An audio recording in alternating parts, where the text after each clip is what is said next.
వరికుటి అశోక్ బాబు YSR Congress party అధికారానికి దూరమైన తర్వాత పాలక పక్షాల నుండి తీవ్రమైనటువంటి దాడులు, తీవ్రమైనటువంటి రాజకీయ హింస కొనసాగుతూ ఉన్న వీళ్ళ అధికారానికి దూరమైన మొదటి రోజు నుంచి కూడా చాలా బలంగా క్షేత్రస్థాయిలో ఎదురొడ్డి మొత్తానికైతే ఫైట్ చేస్తున్నటువంటి వైసీపీ నేత. మనం ఒకసారి ఫస్ట్లో కూడా మాట్లాడుకున్నాం. ఫలితాలు వచ్చిన ఫస్ట్లోనే వైఎస్ఆర్ గారి విగ్రహాన్ని నేలమట్టం చేస్తే మళ్ళీ అక్కడ విగ్రహం పెట్టేంతవరకు అక్కడ ఆయన దీక్ష కూర్చున్నారు. 24 గంటల్లోనే మళ్ళీ అక్కడ విగ్రహం పెట్టించిన తర్వాత ఆయన అక్కడి నుంచి వచ్చారు. తాజాగా కూడా వేమూరులో హోంమంత్రి వంగలపూడి అనిత మేడం గారి పర్యటన ఏమో ఉందట. సో ఈ క్రమంలో గౌరవ ముఖ్యమంత్రి చంద్రబాబు నాయుడు గారు, వంగలపూడి అనిత గారు వీళ్ళందరూ పెద్ద పెద్ద ఫ్లెక్స్లు ఏర్పాటు చేశారు. సరే పెట్టుకుంటారు, కానీ ఎక్కడ పెట్టాలి? ఎక్కడైనా ఇంకో రాజకీయ పార్టీకి సంబంధించిన దిమ్మెలకు, ఇంకో రాజకీయ పార్టీలకు సంబంధించినటువంటి ప్లేస్లలో ఇవి తీసుకుపోయి పెడతారా? అలా పెట్టారు అంటే దాని అర్థం ఏంటి? వాళ్ళే లా అండ్ ఆర్డర్ ఇష్యూస్ను రెచ్చగొట్టినట్లు కాదా? పోయి వైఎస్ఆర్ కాంగ్రెస్ పార్టీ దిమ్మెలకు, వైఎస్ఆర్ విగ్రహాలకు పోయి చుట్టూ పోయి కడతారా? అలా చేయడం ఎంత పెద్ద తప్పు. వాళ్ళే లా అండ్ ఆర్డర్ సమస్యలు తీసుకొచ్చినట్లు కదా. తాజాగా కూడా అలాగే జరిగింది. అలాగే జరిగితే వరికుటి అశోక్ బాబు గారు అక్కడి నుంచి తీసేయించేంత వరకు ఊరుకోలే. ఆ ఓవరాల్ కాంటెక్స్లో పోలీసులు ఆయన డిమాండ్ చేసింది ఒకటి మీరు తీసేస్తారా? మీరు తీసేస్తారా?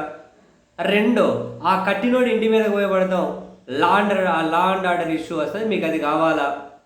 మీరు తీసేస్తారా? లేకుంటే ఆ కట్టినోడి దగ్గరికి మేము పోమా? లా అండ్ ఆర్డర్ ఇష్యూ ఖచ్చితంగా వస్తుంది, వెనకడిగే సమస్య లేదు. మూడో, నేనే పీక్ అవతల పడుతాం, మేమే పెట్టుకో, ఏం కేసులు పెట్టుకుంటారు?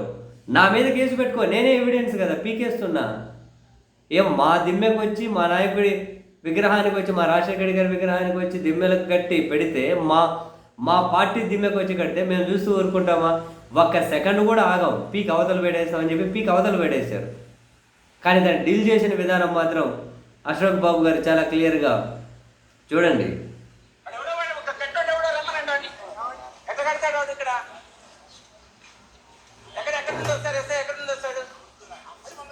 పీక్ అవతలు పెట్టేశారు.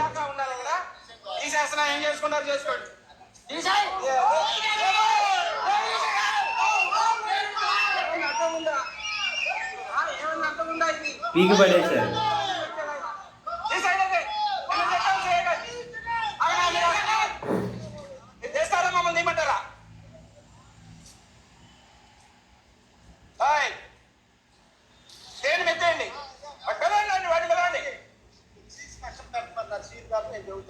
ఎవరు చెప్తున్నారు? అది ఇంటికెళ్ళా, ఇంటికి పోమంటే పోతా వాళ్ళ ఇంటికి. ఎవరది? ఎవరైనా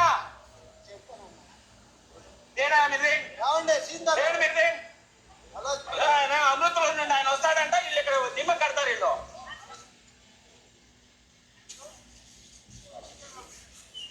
లేకపోతే ఆయన ఇంటికి పోమంటే పోతాం, మేము అక్కడ కట్టాడు ఇంటికి పోమంటే పోతాం. వాళ్ళు చేస్తారా లేకపోతే వాళ్ళ దగ్గర పోమంటారా? ఏం కావాలో చెప్పానండి. ఎవరైనా మాట్లాడేది ఎంతసేపు మాట్లాడతారండి మీరు? ల్యాండ్ ఆర్డర్ ప్రాబ్లం కావాలా మీకు? ఎక్కండి, మరి ఎక్కండి. మీకు ల్యాండ్ ఆర్డర్ ప్రాబ్లం కావాలంటే మీరు తీసుకోండి. కరెక్ట్గా మా దిమ్మెకేసి కట్టారు, మేము తీసేసేస్తే ఎట్లా ఉంటుందని అందుకోసమే ఆగాం. మీ దృష్టికి తీసుకొని వద్దామనే ఆగింది. నేను ఇప్పుడు హోమ్ మినిస్టర్ మీద కేసు పెట్టాలా? ఫ్లెక్సీ పెట్టినట్టుగా మేము హోమ్ మినిస్టర్ మీద కేసు పెట్టాలి. అతను లేడనుకుంటాను కదా సార్, ఎస్ఐ గారు లేదనుకుంటా. ఇక్కడ ఎస్ఐ అని ఉన్నాడు, ఫ్లెక్సీ కట్టిన అతను. లేదు కంప్లైంట్ ఇవ్వమంటే కంప్లైంట్ ఇచ్చేసేస్తాం సార్, వాళ్ళ మీద యాక్షన్ తీసుకోండి. దిమ్మె కట్టినందుకు ఇది గొడవలకి ప్రోత్సహిస్తున్నట్లుంది. పల్లెలో కొట్టుకునే పరిస్థితులు, గ్రామాల్లో కొట్టుకునే పరిస్థితులు వస్తున్నాయి. నేనేమో ఇక్కడే ఉన్నాను సార్. ఇప్పుడు అది తీస్తే నేను దండేయాలి. నేను తీసేసేనా? మీరు నా మీద కంప్లైంట్ కేసు పెట్టేసేయండి సార్, నేను తీసేస్తాను. మా దిమ్మెకి, వైఎస్ఆర్ కాంగ్రెస్ పార్టీ దిమ్మెకి తెలుగుదేశం వాళ్ళ ఫ్లెక్సీ నేను తీసేస్తున్నాను, నా మీద నేనే ఎవిడెన్స్ పంపించండి. మీ కానిస్టేబుల్స్ అయినా పంపించండి, వాళ్ళైనా వచ్చి తీసేస్తారు. నా మీద కేసు పెట్టండి, నేను తీసేస్తున్నా, నా మీద నేనే ఎవిడెన్స్ కేసు పెట్టండి అంట. పీకేశారు. ఆ తర్వాత ఆయన మాట్లాడుతూ కూడా చాలా నీట్గా మాట్లాడారు. ఆయన చెప్పేది ఏంటంటే అన్ని పథకాలు మావే అమలు చేస్తూ ఉన్నారు. అంటే అన్ని అంటే వీళ్ళు చేసేది ఒకటి రెండు. అమ్మఒడి, తల్లికి వందనం, ఆ క్రెడిట్ వీళ్ళే తీసుకొని ప్రయత్నం చేస్తున్నారు. మా అమ్మఒడి, తల్లికి వందనం అని అమలు చేస్తూ ఉన్నారు. మేమిచ్చిన డబ్బులు ఆడబిడ్డ నిధి అని చెప్పి ఇంత ఇస్తామన్నారు, ఎగనామం పెట్టారు. బట్ ఆ హామీ అయితే మా దగ్గర నుంచి వచ్చి తీసుకున్నారు. రైతు భరోసా అది మా దగ్గర నుంచి తీసుకున్నారు, ఇంకా అమలు చేయకపోయినా. సో అన్నీ మా నాయకుడి అడుగుజాడలో నడుస్తూ ఉన్నారు. అందుకే ఇప్పుడు మా పార్టీ జెండా కిందకే చంద్రబాబు గారు, అనిత గారు అందరూ మా పార్టీ జెండా కిందకే వచ్చేసారు అని చెప్పి అన్నారు. ఆయన బాగా మాట్లాడింది.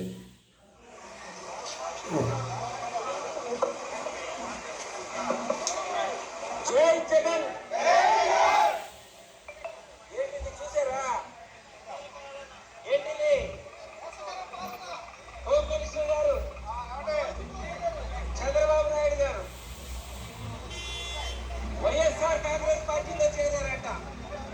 మన జెండా కింద ఉన్నారు. వైసీపీ జెండా కింద ఉన్నారట. కాబట్టి మన జెండా లేకపోతే వాళ్ళకి ఫ్లెక్సీ కట్టుకోవడానికి కూడా లేకుండా పోయింది. హోమ్ మినిస్టర్ గారు, ముఖ్యమంత్రి గారు చంద్రబాబు గారు మా జెండా కింద ఉన్నారు. ఇప్పటి వరకు మా నాయకుడు అడుగుజాడల్లో కొన్ని పథకాలు కాపీ కొట్టుకొని పోతూ ఉన్నారు. ఇప్పుడు మా జెండా కిందనే ఉన్నారు వీళ్ళు. మా జెండా లేకపోతే వీళ్ళకు ఉండడానికి ప్లేస్ కూడా లేదు ఇక్కడ, ఫ్లెక్సీ కట్టుకోవడానికి కూడా అని.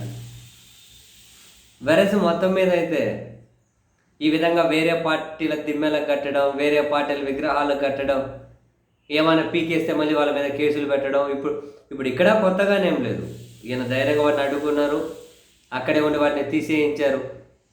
ఇంతకుముందు మనం కడప మహానాడు అప్పుడు చూసాం. మొత్తం రాజశేఖర రెడ్డి గారి విగ్రహాలకు చుట్టేసుకుంటూ కట్టేశారు పూర్తిగా. కడపలో అట్లే చేశారు, పులివెందుల్లో అట్లే చేశారు. చివరికి పులివెందుల్లో ఆ కట్టిన ఫ్లెక్సీలు తీసేసినందుకు ఏకంగా హత్యాయత్నం కేసులే పెట్టారు పోలీసులు. కొందరు అరెస్టు కూడా చేశారు, కొందరి మీద నాన్ అవైలబుల్ కేసు. హత్యాయత్నం అంటే ఇంకా నాన్ అవైలబులే కదా, ఇట్లా పెట్టారు. అసలు అలా వేరే పార్టీలకు జెండాలకు కట్టి రెచ్చగొట్టడం ఎందుకు? ఇప్పుడు అశోక్ బాబు గారు అన్నది కూడా అదే కదా, మీరు లా అండ్ ఆర్డర్ సమస్య కావాలని ఇట్లా తీసుకొస్తున్నారా? ఇక్కడ ఎవరికి వాళ్ళకు కొట్టుకోవాలని చెప్పి చేస్తూ ఉన్నారా? మా పార్టీ దిమ్మెకు మీ ఫ్లెక్స్లు కట్టడం ఏంటి? మీరు లా అండ్ ఆర్డర్ ఇష్యూ తీసుకొచ్చే మీరు ప్రయత్నాలు చేస్తూ ఉన్నట్టున్నారు. మీకు అదే కావాలంటే చెప్పండి, కట్టినోడు ఇంటికి పోతామని చెప్పారు.